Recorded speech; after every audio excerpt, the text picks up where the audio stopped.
जय हिंद साथियों, स्वागत है आप सभी का अपने यूट्यूब चैनल अमन प्लस जीके जीएस पर। तो जैसा कि दोस्तों आज है 8 सितंबर और 8 सितंबर से आपका थर्ड फेज का एग्जाम आपका स्टार्ट हो गया है RC ग्रुप डी का। तो 8 सितंबर थर्ड शिफ्ट का आपका एग्जाम खत्म भी हो गया है। तो जिन लोगों का एग्जाम था आशा करते हैं कि अच्छा गया होगा। आज की इस वीडियो में 8 सितंबर थर्ड शिफ्ट पूछेगा जीके साइंस करंट अफेयर्स का एकदम रियल प्रश्न मिल गया, तो उन सभी प्रश्नों को देखने का प्रयास करेंगे। और इस प्रश्न का जो आपका PDF है वो दोस्तों अब मिलेगा कहाँ, तो टेलीग्राम चैनल पे अपलोड कर दिएगा, वहाँ पर आप जुड़ सकते हैं। इसके अलावा अगर आपको इंस्टेंट चाहिए होगा तो आप हमें व्हाट्सएप मैसेज कीजिएगा, व्हाट्सएप पे आपको भेज दिया जाएगा। ऐसे पूरे प्रश्न मिल जाते हैं, उसके बाद ही दोस्तों आप टेलीग्राम चैनल पर सारे तीनों शिफ्टों के प्रश्न आपको अपलोड कर दिए जाएंगे। इसके अलावा चैनल पर नए हैं दोस्तों, चैनल को सब्सक्राइब कर लीजिएगा, इससे देगा RC ग्रुप डी से जुड़े हर पल अपडेट के लिए। तो चलिए शुरू करते हैं आज का कैसा कैसा प्रश्न देखने को मिला था। तो पहला प्रश्न जो देखने को मिला दोस्तों आपका करंट से कि 2021 में जो सबसे ज़्यादा अर्जुन अवार्ड किस खेल में दिया गया था। तो दोस्तों बात करें अर्जुन अवार्ड का, तो 2021 में जो अर्जुन अवार्ड कुल 35 खिलाड़ी को दिया गया है। तो सबसे ज़्यादा दोस्तों मेरे अनुसार जो प्राप्त किए हैं आंसर मिला है वो हॉकी में दिया गया है। तो हॉकी आपका बिल्कुल राइट आंसर होगा। कुल 15 से 16 खिलाड़ी को हॉकी में दिया गया है। तो 35 खिलाड़ियों में से 15 से 16 खिलाड़ी हॉकी में दिया गया, तो ऑब्वियसली हॉकी में ही आपका अर्जुन अवार्ड दिया गया है। अर्जुन अवार्ड किससे संबंधित है दोस्तों, आपका खेल से संबंधित है। और बात करें क्रिकेट में किसे दिया गया है, तो आपको शिखर धवन को दिया गया था क्रिकेट में। यहाँ पर देख सकते हैं कुछ नाम भी दिए गए हैं, जैसे अर्पिंदर सिंह को एथलेटिक्स में, श्रीरमजीत कौर को मुक्केबाजी में, शिखर धवन को क्रिकेट में, सी भवानी देवी तलवारबाजी में, मोनिका को हॉकी, वनन कटारिया हॉकी। इस तरह दोस्तों आप PDF प्राप्त करके आप पढ़ सकते हैं। अगला दोस्तों कि भारत का जो लौह पुरुष है वो किसे कहा जाता है। तो दोस्तों लौह पुरुष की बात करें तो प्रधानमंत्री नरेंद्र मोदी ने बुधवार को सरदार वल्लभ भाई पटेल की 182 मीटर ऊंची प्रतिमा स्टैचू ऑफ यूनिटी का अनावरण किया है। सरदार साहब को लौह पुरुष यानी आयरन मैन ऑफ इंडिया भी कहा जाता है। तो दोस्तों आपको आंसर मिल गया होगा कि लौह पुरुष किसे कहा जाता है। तो सरदार वल्लभ भाई पटेल को लौह पुरुष के नाम से जाना जाता है। जो दोस्तों आपका स्टैचू ऑफ यूनिटी आप देख रहे हैं, जो कि विश्व का सबसे ऊंचा ये प्रतिमा है, 182 मीटर ऊंचा, ये भी दोस्तों आपका सरदार वल्लभ भाई पटेल जी का है, यूनिटी है स्टेचू है। इसके अलावा दोस्तों सरदार वल्लभ भाई से क्वेश्चन जो पूछा गया उसको डिस्कस कर लेते हैं। जैसा कि आपका बारदोली का जो सत्याग्रह हुआ था उसमें दोस्तों सरदार पटेल भाई को जो सरदार की उपाधि किसने दिया था, तो बारदोली की महिलाओं ने दिया था। और इस तरह के प्रश्न भी आपको सरदार वल्लभ भाई पटेल से देखने को मिल रहे हैं। अगला क्वेश्चन दोस्तों आपका देखा गया था कि विजयदशमी किस त्यौहार को बोला जाता है। तो दोस्तों इसका जो राइट आंसर हो जाएगा दशहरा, बिल्कुल राइट आंसर है। राजदशा को विजयदशमी या आयुध पूजा भी कहा जाता है, जो हिंदू का प्रमुख त्यौहार है। अश्विन मास के शुक्ल पक्ष की 10वीं तिथि को इसका आयोजन किया जाता है। भगवान राम ने इसी दिन रावण का वध किया था तथा देवी दुर्गा ने 9 रात्रि एवं 10 दिन के युद्ध के उपरांत महिषासुर पर विजय प्राप्त की थी। इसे असत्य पर सत्य के विजय के रूप में भी मनाया जाता है, इसलिए इसे दशमी को विजयदशमी के रूप में आपको जाना जाता है। तो विजयदशमी किस लिए कहा जाता है आपको प्राप्त हो गया होगा। अगला क्वेश्चन दोस्तों पूछा गया था आपका पॉलिटी से कि भारतीय संविधान का संरक्षक कौन होता है। तो भारतीय संविधान का जो संरक्षक होता है दोस्तों आपका उच्चतम न्यायालय, सुप्रीम कोर्ट ऑफ इंडिया देश का सर्वोच्च न्यायालय है। किसी बात की अंतिम अपील या उच्चतम न्यायालय में ही की जा सकती है। यह विधि के शासन रूल ऑफ लॉ को बनाए रखता है और संविधान में उल्लेखित नागरिकों को अधिकारों और स्वतंत्रता को सुनिश्चित करता है। अतः उच्चतम न्यायालय को संविधान के संरक्षण के रूप में भी जाना जाता है। तो सुप्रीम कोर्ट आपका बिल्कुल राइट आंसर हो जाएगा। अगला दोस्तों पूछा गया था आपका कि जीन किस पर निर्भर करता है। तो जीन की बात करें तो दोस्तों आपका गुणसूत्र पर निर्भर करता है, बिल्कुल आपके ऑप्शन में था, तो गुणसूत्र आपका राइट आंसर हो जाएगा। गुणसूत्रों पर स्थित जो DNA की बनी है वो अति सूक्ष्म रचनाएं हैं जो अनुवांशिक लक्षणों का धारण एवं उनका एक पीढ़ी से दूसरी पीढ़ी में हस्तांतरण करती है। जीन वंशाणु या प्री थ्रेड कहलाती है। अगला क्वेश्चन पूछा गया दोस्तों संपत्ति का अधिकार किस संविधान संशोधन के द्वारा हटाया गया था। तो संपत्ति के अधिकार को बात करें तो इसे कानूनी अधिकार 1976 में 44वें संविधान संशोधन के तहत बनाया गया था। तो 44वें संविधान संशोधन 1976 के तहत दोस्तों आपका जो संपत्ति का अधिकार है उसे कानूनी अधिकार बना दिया गया था। किस आर्टिकल में रखा गया था, तो ये आपका 300 के क आर्टिकल में आपको इसको रखा गया है। इसमें अनुच्छेद 1919 A, F और 31 को हटा दिया गया है। हालांकि ये सुनिश्चित किया गया था कि मौलिक अधिकार की सूची से संपत्ति को हटाने के लिए अल्पसंख्यकों को अधिकार और उसके चुनाव में शैक्षणिक धाराओं की स्थापना का अधिकार मिलता रहे। अगला क्वेश्चन पूछा गया था दोस्तों कि ईसाई जो धर्म है वो उसके जो संस्थापक से उनका जन्म स्थान पूछा गया था।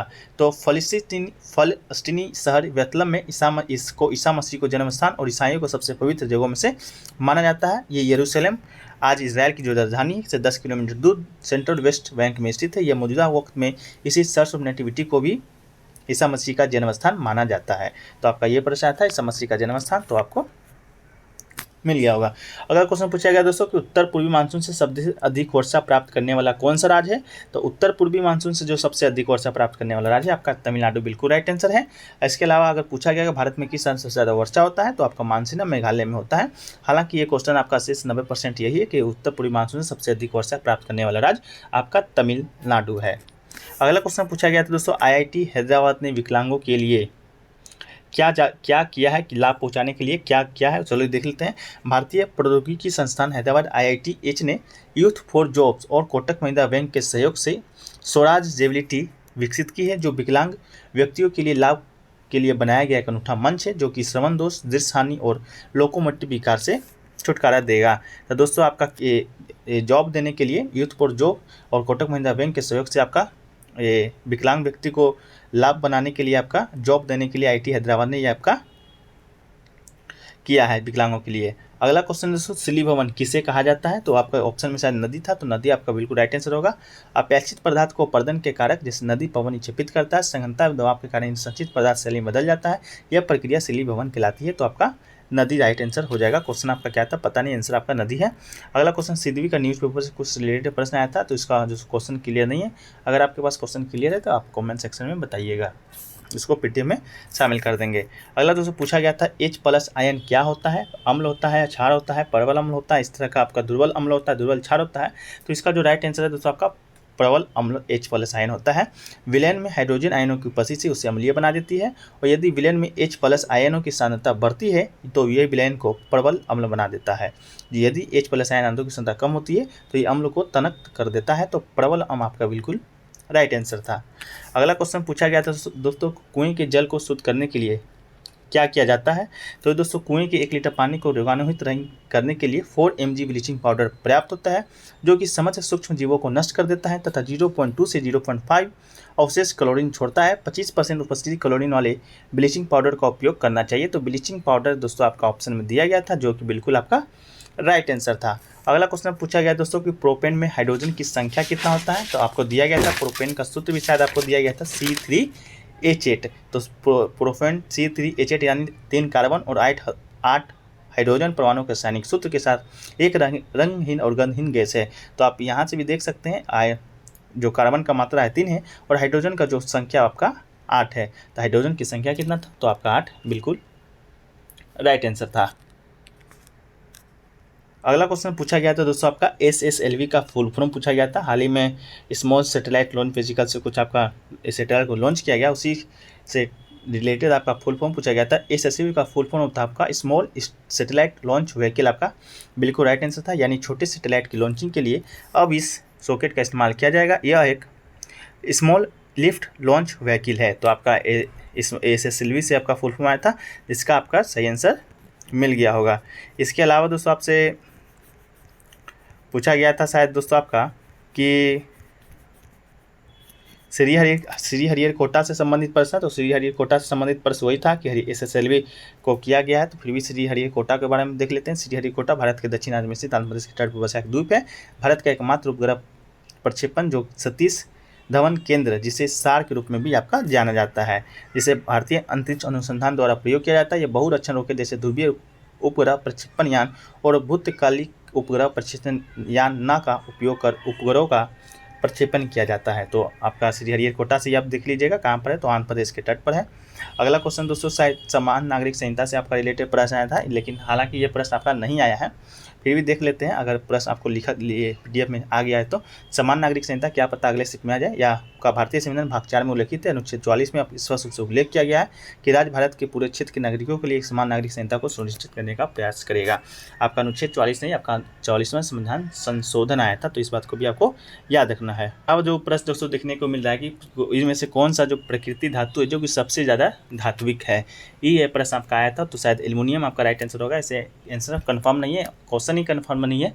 तो अगर आप में से किसी को भी क्वेश्चन क्लियर होगा तो आप कमेंट सेक्शन में बताइएगा। इसके अलावा दोस्तों आया था कि चुंबकीय गुण चुंबक के किस गुण को सबसे ज़्यादा प्रभावित करता है। तो ऑप्शन जब तक नहीं रहेगा दोस्तों इस तरह का प्रश्न बनना मुश्किल है। इसके अलावा दोस्तों विद्युत मोटर आधा घूर्णन करता है तो उसके बाद घुमा दिया जाता है, इस तरह का प्रश्न क्लियर नहीं बता पाए हैं स्टूडेंट। इसका 2022 में कार्बन मुक्त कृषि राज्य से संबंधित आपका जो प्रश्न आया था दोस्तों कि 2022 में जो कार्बन मुक्त तटस्थ खेती करने वाला कौन सा राज्य बना है, तो वो अगर आया होगा तो वो आपका केरल राइट आंसर हो जाएगा। केरल आपके ऑप्शन में होगा तो आपका बिल्कुल राइट आंसर होगा। इसके अलावा दोस्तों देखें तो आज न्यूमेरिकल की जो संख्या था, न्यूमेरिकल आपका देखा गया था 3 न्यूमेरिकल, जो कि दोस्तों भी बराबर IR से ही आपका 2 क्वेश्चन आया था। इसके अलावा दोस्तों फ्लेमिंग के बाएं हाथ से आपका प्रश्न आया था। इसके अलावा दूसरे क्वेश्चन देखा गया कि निम्न स्तर पर व्यवस्था बनाई जाती है किस आर्टिकल के तहत बनाया जाता है। तो निम्न स्तर पर व्यवस्था किस आर्टिकल के तहत बनाया जाता है, तो शायद आर्टिकल 73 74 मतलब स्टूडेंट का कहना है, हालांकि ये कन्फर्म आपका नहीं है। तो चलिए दोस्तों, वीडियो को आज यहीं पर समाप्त करते हैं। वीडियो कैसा लगा कमेंट सेक्शन में बताइएगा। अच्छा लगा वीडियो को लाइक कीजिएगा, दोस्तों में अधिक से अधिक शेयर कीजिएगा। चैनल पर नए हैं चैनल को सब्सक्राइब कर लीजिएगा। फिर मिलते हैं नेक्स्ट वीडियो में, जब तक के लिए जय हिंद जय भारत।